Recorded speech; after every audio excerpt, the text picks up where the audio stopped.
All right, what's up, everybody? This is Cody, aka DFS Prodigy, coming to you live with my guest and Brandon Steen, aka Vortex Stormy. We're both from Chasing Green DFS, where we kind of just hang out with the Showdown team. Mainly does classic in the NBA, so we're definitely going to do more videos in the future. And now we're going to break down the Monday slate, which is the A gamer. How do you feel about this slate, man? A lot of good options, a lot of questionable tags. Going to be an interesting slate for sure. For sure. So like usual, we're going to break this down game by game, going team by team. It's an 8-gamer, so it shouldn't take us very long breaking this. It's not like it's 11-gamer, because those are definitely kind of lengthy to break down. So before we begin, though, hit the like button for me. Like usual, subscribe to the YouTube channel for more videos coming up. Now let's dig into the slate. So starting with the Kings, what do you like up top for this Kings squad? I mean, I'm probably going to end up going back to the Rashawn Holmes well. No Bagley. Yeah. I mean, he's either going to get you 50 or 30, and it's kind of annoying, but the upside's just there. Too good. Yeah, the upside for him is literally unbelievable for what he can do. Like, you would never imagine a guy like him could score you 50 fantasy points in one game, but he certainly can somehow. Yeah, for sure. So De'Aaron Fox is yeah, he's all right. I mean, I don't think this game's going to be extremely high scoring, actually. Cleveland's got a pretty good defense, surprisingly. Yeah, I might go to Halliburton if he's still like seeing the full allotment of minutes that he gets. 5.5 is not a bad price tag. I mean, the 27 minutes kind of scared me, but if he can get north of 30, I wouldn't mind paying that at 5.5 to be just contrarian a GPP option to throw that out there with your Holmes pick. De'Aaron Fox, the price tag is a little high to me. 9.1's not really what I want from him. And Buddy Hield and Harrison Barnes are too inconsistent for me to go to. So it's mainly Rashawn Holmes and some of Halliburton, mostly for this team. Completely agree. That's all I'm touching. Yeah.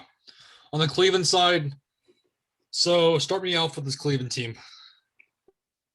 Jared Allen up top. I mean, he's playing well tonight, but before that, he did not have much going for him. It's a pretty good matchup, actually. Rashawn Holmes is good at blocks and stuff, but he is not the best primary defender. I think he has about 18 and 18 tonight.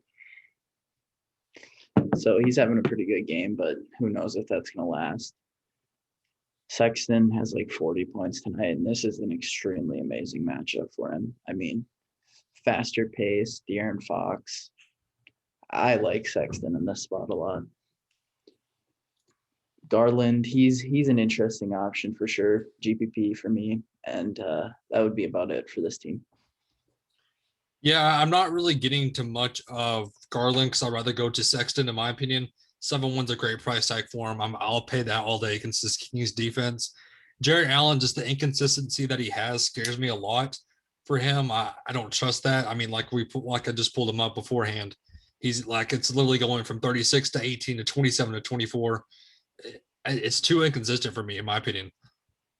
Yeah, I agree completely. I never get to Chetty. Okoro's not really on my radar. He's just running laps literally on the court, back and forth. Dean Wade's not really for me. The guy that's interesting to me is Larry Nance. We know he has upside if he's getting the minutes, and with no Kevin Love, possibly. That's only would have made me want to play Larry Nance if there's no Kevin Love. I'm not touching Kevin Love though if he's active, and I'm not touching Larry Nance if Kevin Love's active. So, in my opinion, it's just mainly Colin Sexton. Maybe sprinkle in Larry Nance if he gets the spot start. If no Kevin Love, but other than that, there's not much on this Cavs team. It's just kind of plain and simple. Get your Rashawn Holmes, maybe Halliburton, mainly Sexton. That kind of wraps up that game for me.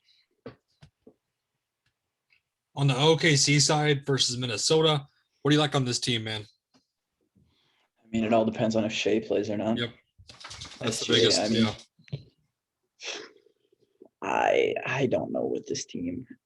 I mean, you can always go to Poku, I guess, but like he's not good either. I mean, it depends on SGA. If he's out, I can get some Ludort, some Maladone. Other than that, I don't really think I'm going to touch this team, to be brutally honest.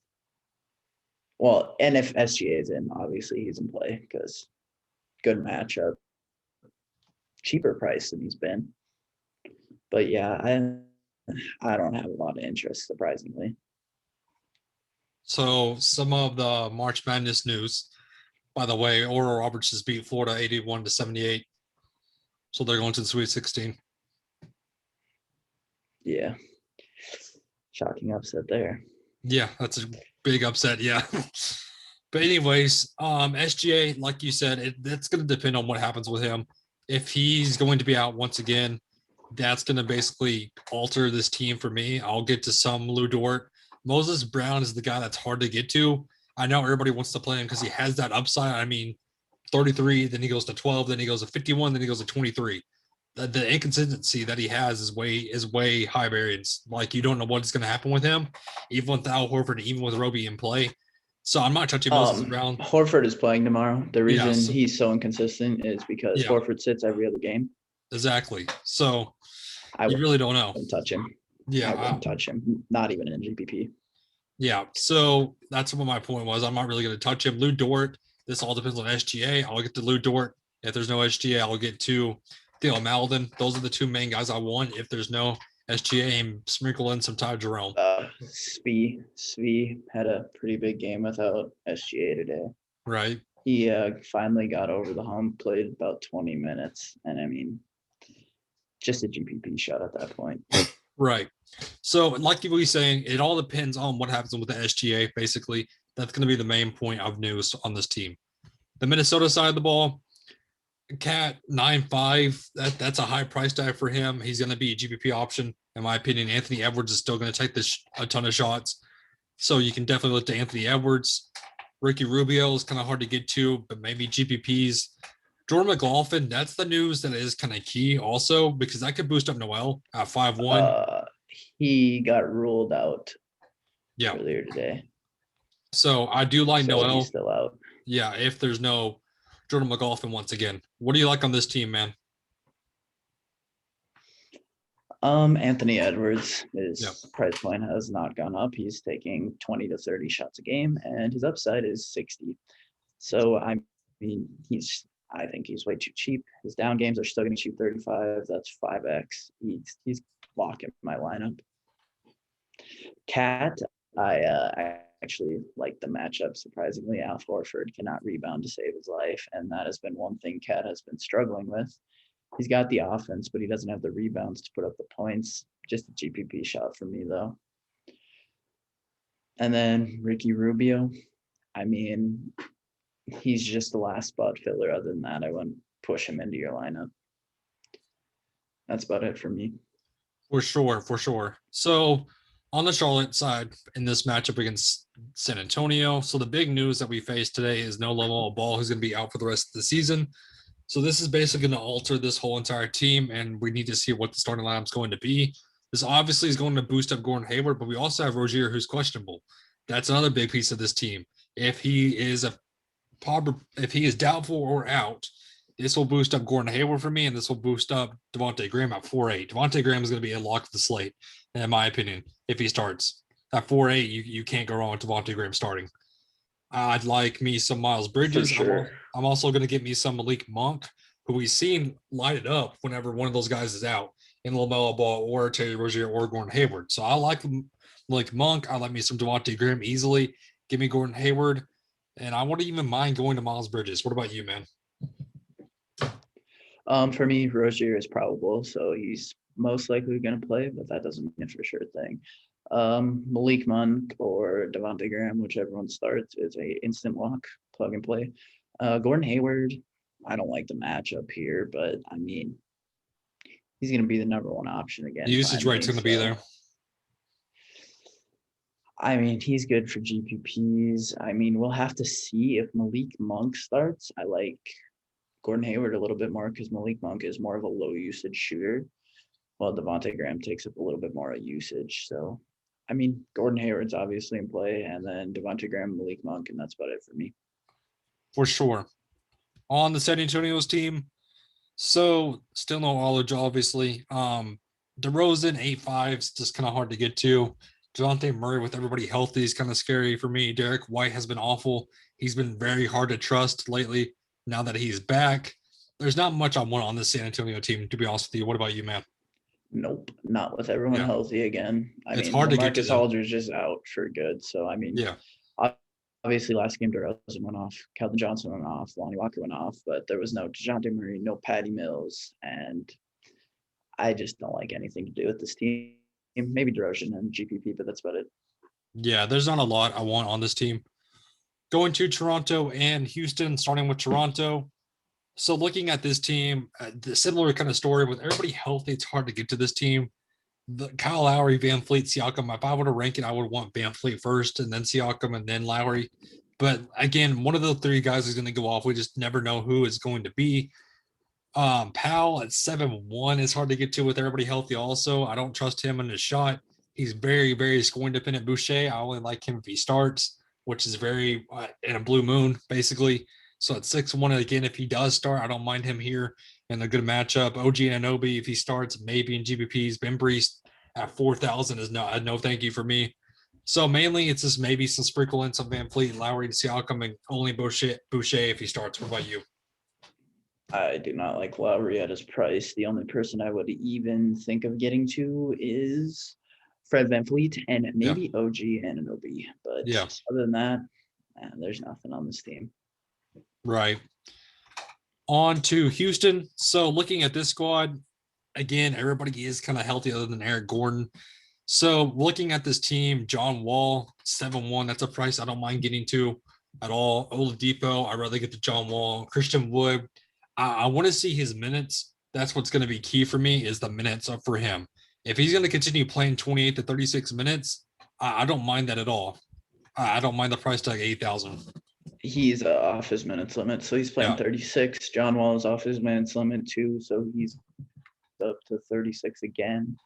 All three of them, everyone played today, and all of them did pretty good, actually. I'm pretty sure all of them would have hit 6x. So I mean, my favorite's Christian Wood. Yeah, I like that price tag for him at 8,000.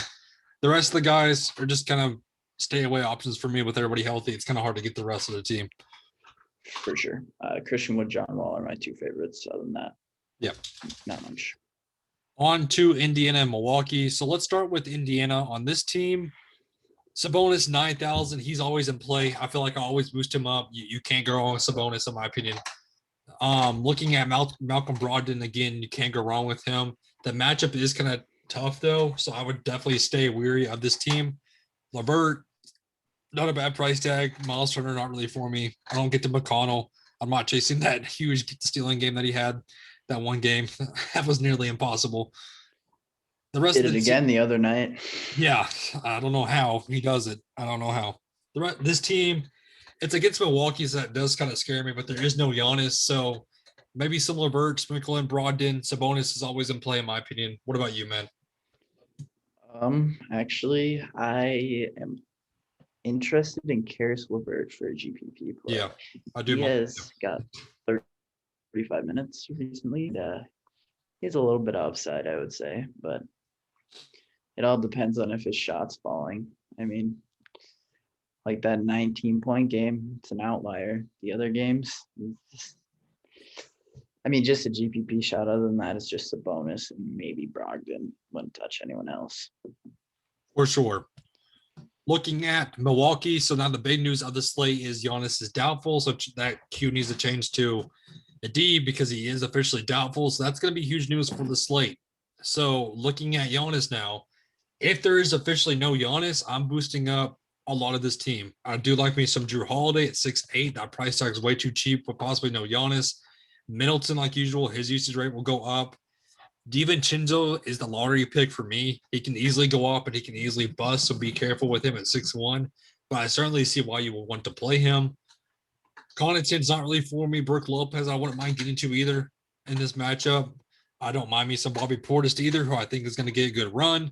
It's all about who's starting for Giannis, though, which I possibly could think it's either going to be PJ Tucker or Bobby Portis, to be honest with you. One of the two guys. That's what worries me. PJ Tucker's there now, and if he starts, that's a big hit to Bobby Portis. That's going to be the problem. If he starts, Drew Holiday and Chris Middleton are must plays, and because they literally are going to have all the usage. If Bobby Portis starts, he's going to take up a little bit of the usage. So the three for me are Middleton, Holiday, Bobby Portis. Pick two of them at least, maybe three. Get them in your lineup. Move on. Exactly. Moving on to the next game in Boston and Memphis. So looking at this team with Boston, starting at the top, Kemba Walker's are going to be out once again. So we also need to watch for Tristan Thompson, who is questionable because of COVID protocols. So looking at this team, Tatum at 8'6", I'm much rather get to other options like a Sabonis, like a Middleton, guys other than him. Jaylen Brown, though, at 7'9" is not a bad price tag for him. With no Kemba, depending on who starts for Kemba, we need to look at that. Also, with no possibly Thompson, I don't mind me some Tees. What about you, man? Tatum's probably going to be the chalkier play, but I always like fading that Be because wary of Tatum. Yeah. the time he doesn't get it, and he's been playing not great lately. Brown's a pretty good option. I will not touch Robert Williams and No. Tease anymore, even if Thompson's out, because one of them's going to do okay and the other one's just not going to do anything. It's a hit or miss. And so, yeah, I mean, it's basically just Brown for me. Yeah, I don't mind his. Yeah. Maybe Tease, but I don't like the rest of the team. See, I trust Tice more than Robert Williams, in my opinion, though. That's why I'm liking Tice at the end. The price tag is not bad to me as a value play. Yeah. Robert Williams has a floor of 25, though, and Tice has a floor of 17. But the price point's more appealing for Tice, so I'd probably end up going with him if I chose one. Right. On Memphis, so I think this is a smash spot for Jovel. I think he can easily crush it here at 7-7, especially. I like that. Jaw, I don't mind the price tag at 7-3. That's a cheap stud if you want to fit him in. Brooks, Anderson, and Clark are kind of just hard for me to get to. I don't mind taking a shot on Grayson Allen if he does start once again as just a value play if you need to fit him in. If you're trying to go starts and scrubs. The rest of the team is not really for me. What about you, man? Valanciunas and Morant. I'm not really on Morant now that Kemba Walker's not playing because Walker is a liability defensively, and now you're gonna have a good defensive player on Morant. So I think I'm J-Val and maybe Winslow, and that's it. How has Winslow been doing lately? How did he do last night or tonight? I mean, he just plays 26 minutes and does nothing half the time, but yeah. I mean, ugh. He had like 17 one night that I played him, but he's not gonna play most of the time. Exactly. So moving on to this team with the matchup of Utah and Chicago on the Utah side. So Gobert is questionable, but he has been playing lately. So just stay close with that news like usual with NBA DFS. Looking at this team though, Donovan Mitchell 8-7, not a bad price tag, but I could go elsewhere. Gobert not really for me. I don't really want to get to him with that injury. Mike Conley though at 6'4" is not a bad price tag for him. I do like that and the usage rate, but that does take away from Clarkson and Ingles. I can always get to me some Derek Favors at 3-5. I mean, he's just the minutes are always going to be there for him. I don't mind that whatsoever. 13, 14, 15. I mean, the minutes are going to be there for him. What about you, man, on this team? Mike Conley is a pretty good play in my opinion, and obviously Favors if Gobert's out, but other than that, I got nothing. Looking on the Chicago team, so Thad Young did awful tonight. I just saw his stat line. He went 3 for 9. So he didn't have that big of a game. 6'5" is not a price tag I'm paying for him. Satoransky, as long as he starts, I do like that. I mean, the upside's there for him with the minutes he's getting. Zach LaVine, he's in play 8-4 as a GPP option, in my opinion. Kobe White's kind of hard to get to with him not starting. Lowry at 5-5. I do like this matchup for him also. As long as he gets the minutes, he could definitely get you there. What do you like on this team, man? Zach LaVine, GPP, obviously, and Lauri Markkanen's a pretty good play in my opinion. And then Satoransky. I love me some Satoransky. Man's a walking 9-9 a night, so I'll take that at 4-4. For sure. Last game of the night is Atlanta and the Clippers. So starting with this Atlanta team, what do you like on this team, man? For me, Trey Young is probable. So if in some miracle form he gets ruled out, dude, the price points are just so steep on this team now. I don't like Trey Young at that price.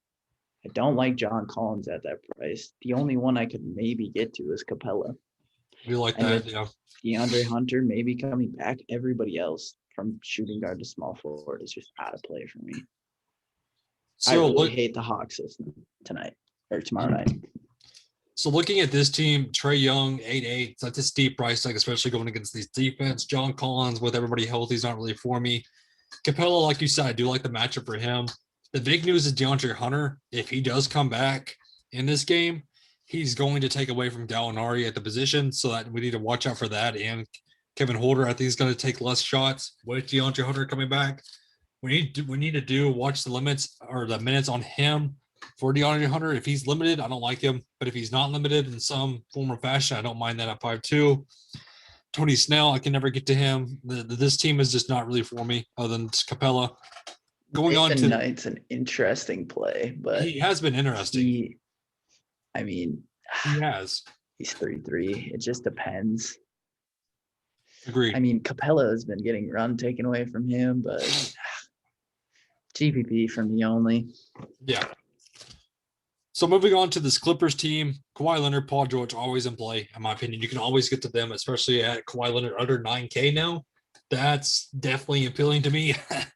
I haven't seen him under 9K in a minute. I do like that. I do like Paul George, 8-2. Still no Ibaka, so I don't mind me some Morris or Zubac. I can get to either guy. Pat Bev is still out, so Reggie Jackson's always a GPP option. What do you like on this team, man? Kawhi Leonard over Paul George. Not a big Paul George guy this season, but Kawhi Leonard's always in play. I mean, if you want to play Zubac with Ibaka out, I don't really like it, but some other people are intrigued by the minutes he's getting. And then that's about it. Not a big Reggie Jackson guy recently either. He's not been playing a lot of minutes, not been putting up the stats. So basically Kawhi Leonard, and that's it for me.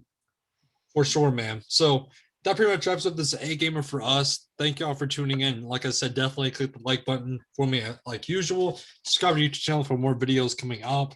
And that pretty much wraps up this A gamer for us for the Monday NBA DFS slate. Thank y'all for tuning in. Have a good one, everybody.